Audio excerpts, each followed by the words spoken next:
This young lady at the front, sorry, you can sit down. She fulfills what Jesus wants every one of us to fulfill. And I'm not just picking out her because there are many others in this place, but Jesus wants us to fulfill the reason he came, to bind up the brokenhearted, to set at liberty them that are bound. And you know, we do that in many different ways. We mainly do it by our lives. There is something about a believer, a Christian, that is different to a person that doesn't know Jesus. And I quite often have people say to me, there's something different about you. And I haven't said a word to them about Jesus. I haven't said a word to them about being a pastor or anything, but there's something different. Folks, when we go into the world after coming out of this building, Jesus has equipped us to take the message of salvation. Jesus is alive. And I want to finish, because he went over time and I'm not going to. But these young guys, you know, they always go over time.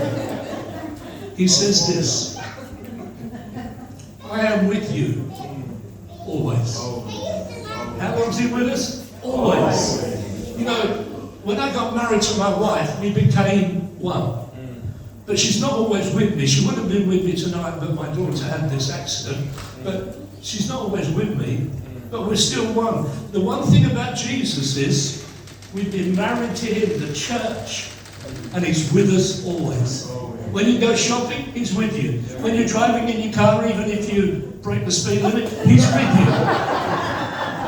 The angels get off, by the way, when you break the speed limit. But I have to say, I've never been to court for speeding, but I have been charged with speeding twice. I never had to go to court. So I'm ahead of you. But what I'm saying to you is this. We need to realize that Jesus wants us in his family, wants us in his kingdom. You know, when we come to Christ, we become heirs and joint heirs with him. If you've not accepted Jesus tonight, one simple thing to do, you just say to the Lord, Lord, will you come into my life and be my Saviour and Lord? And if you've done that, like I did when I was 7, you may need to come back to the place where you say, Lord, I want to renew my commitment to you. And realize that God has called you not only to be a disciple, but to go and make disciples. That's the shortest message I've ever got. Thank you so much, sir. God bless you, sir. Thank you so much.